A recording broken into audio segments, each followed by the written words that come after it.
Okay, in this video, we're going to focus in on your brand, your goodwill, and talk to you a little bit about how we treat branded campaigns and a new feature in Google that will help you save a lot of money and protect your brand. So let's dig in here.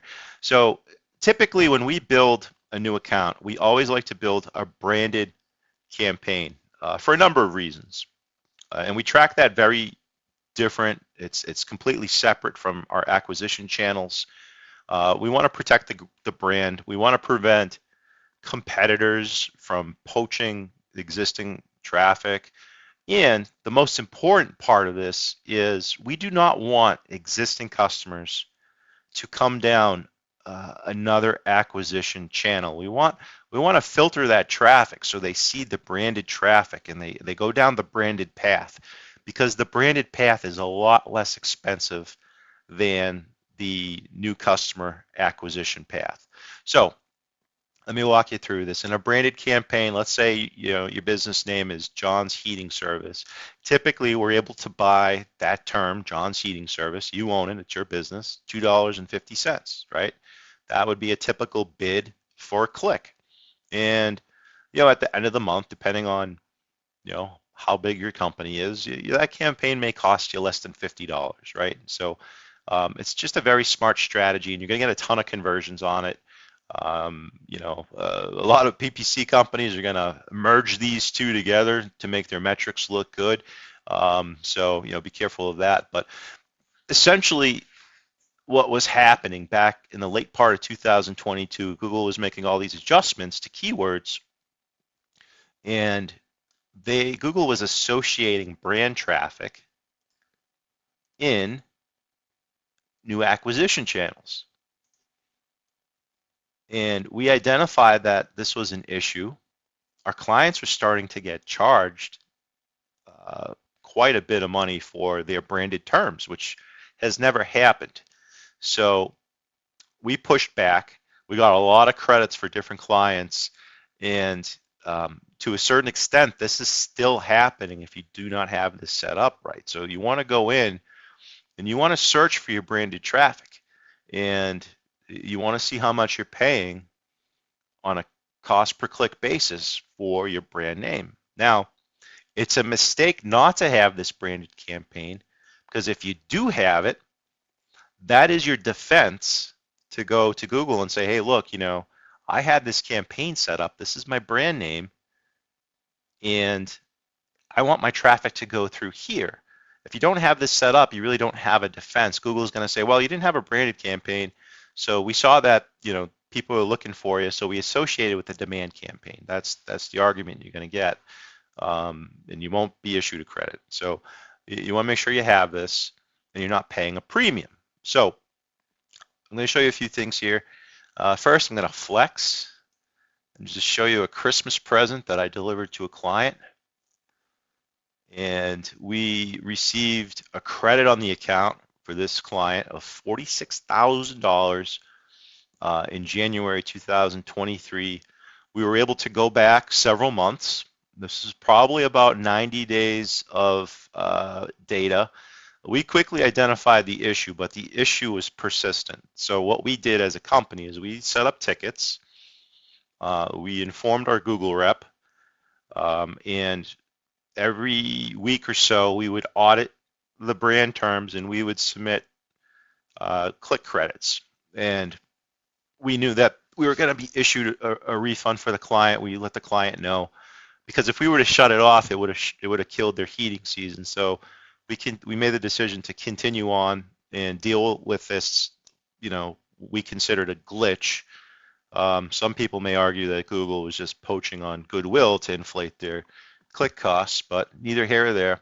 So that is something I'm proud of. This is the largest click credit that I've ever was able to get for a client, $46,000. And I've gotten many, but this one was probably the easiest one and the largest one, because we were able to prove that Google was wrong, right? And when you do that, they will admit to the mistake, and you have to go through a process, but you eventually will win if you have the data and intelligence to provide Google with your argument, right? So if you can support it, you'll be able to defend it. So in order to completely prevent this from happening, what you want to do on your demand campaigns, you want to restrict your own brand, okay? Especially if you're a big company, you do not want, a campaign that's going to cost you $60 to $75 a click for demand term to pull up branded traffic. It's a complete waste. So add your brand name to brand restrictions, and you can add your competitors here. You can add manufacturers here. Anywhere where you can identify traffic that should go somewhere else and it's costing you money and you're not getting conversions out of it, you're going to put that in the brand restrictions section. And I'll show you live examples. So here's an example. This is a common complaint that we'll hear. So here's a big company in Boston, Sela Plumbing Service. And here we have the branded campaign. And we have a competitor ad here, BPS Plumbing. Well, here's what I know. This is a branded campaign. They're not paying a lot to protect the name. Now, somebody in this company may say, well, hey, look, BPS is bidding on our name. They're taking advantage of our goodwill. They're probably not. What they're doing is they're bidding on the term plumbing service, and what they forgot to do was exclude Sela. So when somebody searches for Sela and they accidentally click on this BPS plumbing ad, mistaking BPS for Sela, because that happens every day, BPS is going to get charged here a premium. They're going to pay the premium cost. It's going to be like between, whatever, $50 and $75 for the term plumbing service. All right. And you can also see, and I can tell just based see how this is set up here, they're using automated ads.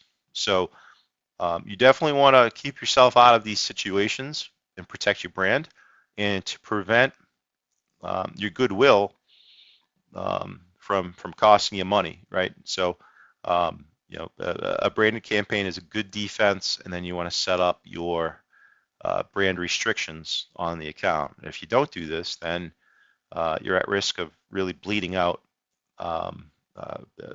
searches for your brand name. Hey, it's Steve with Ad Machines. Thanks for watching my training video. There's a lot more that I have built. All you have to do to watch videos just like this one, go to freeppctraining.com. That's freeppctraining.com. Thank you, and hopefully we're helping you have an impact here on your lead generation performance.